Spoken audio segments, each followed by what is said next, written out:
Terima kasih Tuhan.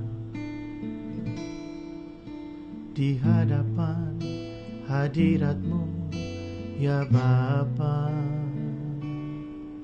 ku datang dengan penuh kerinduan. Di hadapan hadirat-Mu ya Bapa,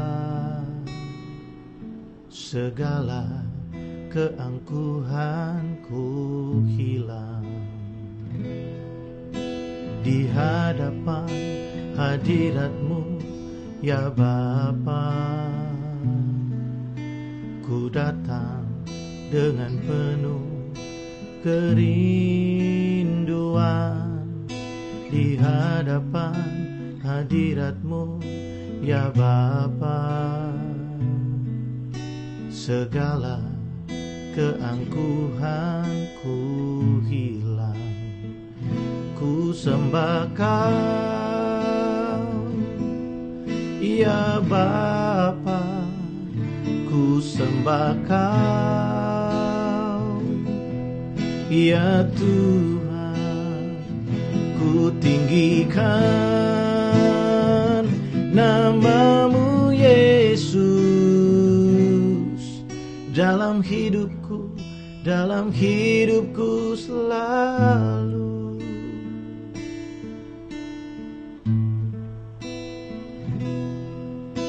Di hadapan hadirat-Mu ya Bapa,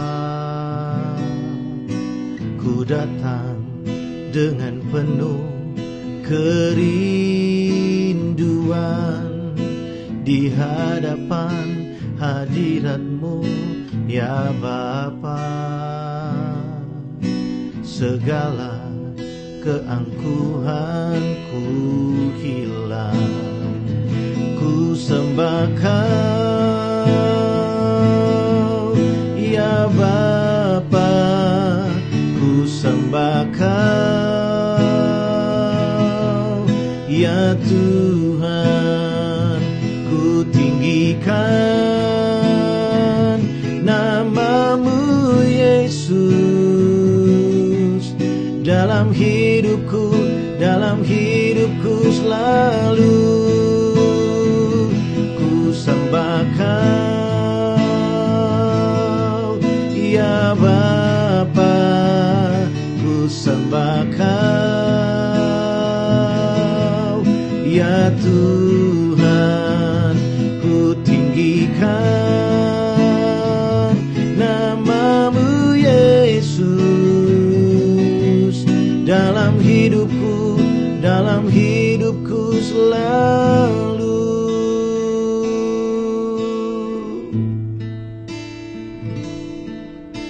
Di hadapan hadirat-Mu ya Bapa,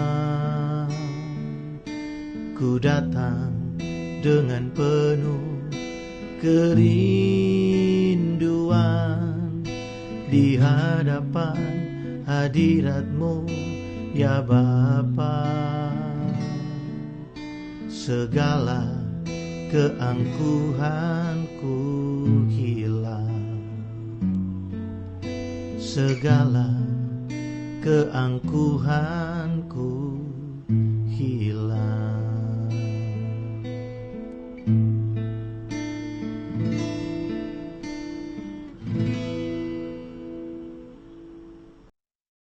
Shalom, selamat pagi Bapak Ibu Saudara, warga kerajaan.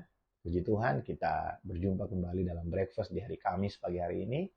Senang sekali kita bisa kembali merenungkan firman Tuhan bersama-sama.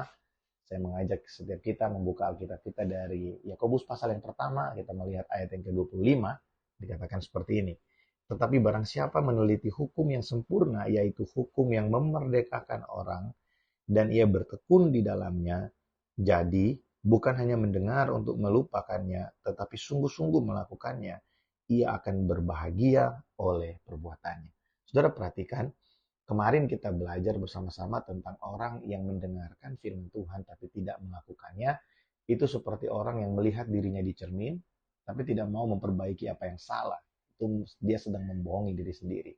Nah, di ayat yang ke-25 ini Yakobus memberikan satu penjelasan yang lebih dalam lagi, yaitu bahwa perkataan Tuhan itu kan hukum-hukum bagi kita ya, peraturan-peraturan bagi kita ya, hukum-hukum bagi kita. Tapi Tuhan mau kita bukan hanya orang seperti orang yang mendengarkan hanya untuk melupakannya. Tapi Tuhan mau kita bersungguh-sungguh mempelajarinya. Jadi waktu kita mendengarkan firman Tuhan, kita tidak hanya menjadi pendengar saja, tapi kita merenungkannya dan mempelajarinya.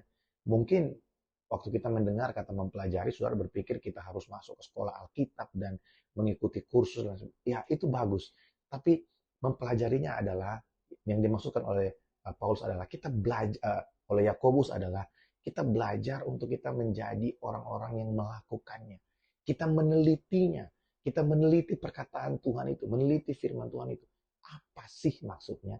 Sehingga waktu kita melakukannya, kita tidak melakukannya dengan sembarangan, tapi kita mempelajarinya dengan lebih sungguh lagi. Apa yang Tuhan sebenarnya mau buat saya, untuk saya kerjakan.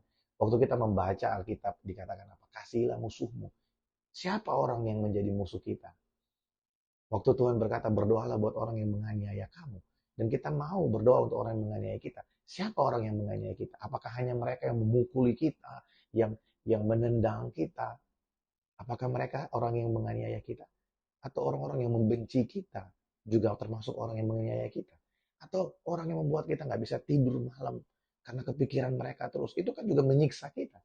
Mereka juga orang-orang yang menganiaya kita. Kita harus juga berdoa buat mereka. Nah, kita perlu mempelajari firman Tuhan supaya waktu kita melakukannya, kita tidak melakukannya secara sembrono atau sembarangan. Dan ada upah di balik setiap renungan kita, pembelajaran kita terhadap firman Tuhan. Kalau kita menjadi pendengar firman Tuhan, kita mempelajari firman Tuhan, dan kita menjadi pelaku firman Tuhan, maka dikatakan apa? Mereka akan berbahagia karena perbuatannya. Saudara, kebahagiaan yang sejati itu datang ketika kita menjadi pelaku-pelaku firman Tuhan. Itu kebahagiaan sejati. Waktu kita menjadi orang-orang yang melakukan firman Tuhan, itu adalah kebahagiaan yang sejati bagi kita. Bukan ketika kita meraih prestasi-prestasi yang sementara ada di dalam dunia ini. Karena setinggi apapun prestasi yang bisa kita raih, semua itu hanya akan kita nikmati selama kita ada di bumi.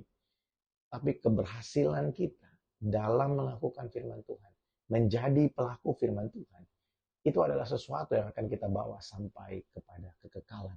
Mungkin waktu kita menjadi pelaku firman Tuhan, kita nggak dapat uang.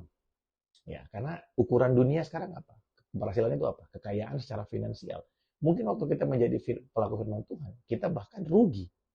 Ada hal yang harus keluar dari kita. Tapi di dalam hati kita, di dalam jiwa kita, dalam roh kita, ada satu kemerdekaan yang kita boleh rasakan. Karena apa? Karena kita akhirnya mampu mengalahkan kedagingan kita yang selalu bertentangan dengan kehendak Allah, yaitu menjadi pelaku firman Tuhan. Itu adalah kebahagiaan yang paling besar yang bisa kita rasakan selama kita ada di bumi, yaitu menjadi pelaku-pelaku firman Tuhan. Bapak Ibu Saudara, saya mendorong setiap kita supaya kita menjadi orang-orang yang mau untuk mempelajari firman Tuhan dan menjadi pelaku-pelaku firman Tuhan. Supaya setiap kita menjadi orang-orang yang berbahagia karena apa yang kita lakukan, yaitu menjadi pelaku firman Tuhan. Biarlah perenungan pagi hari ini memberikan kita inspirasi, menolong kita untuk kita bisa menjadi seorang yang mau mempelajari dan merenungkan firman Tuhan dan melakukannya dalam kehidupan setiap kita. Puji nama Tuhan. Mari kita berdoa. Tuhan, terima kasih buat pagi ini. Kami bersyukur untuk kasih setiamu, syukur untuk kemurahan-Mu, bersyukur Tuhan karena Engkau baik bagi setiap kami. Engkau Allah yang menyertai setiap kami dari hari ke hari. Allah Roh Kudus, terima kasih buat perkataan firman yang kami boleh terima pagi hari ini. Hamba berdoa biarlah setiap kami boleh belajar untuk kami menjadi orang yang bukan hanya suka mendengarkan firman, tapi kami menjadi orang yang mau untuk memperdalam pengetahuan kami tentang firman, dan setelah itu kami melakukannya dengan benar dalam kehidupan kami. Supaya setiap kami, Tuhan, boleh menerima kebahagiaan yang sejati dalam hidup kami, yaitu ketika kami menjadi pelaku-pelaku firman Tuhan.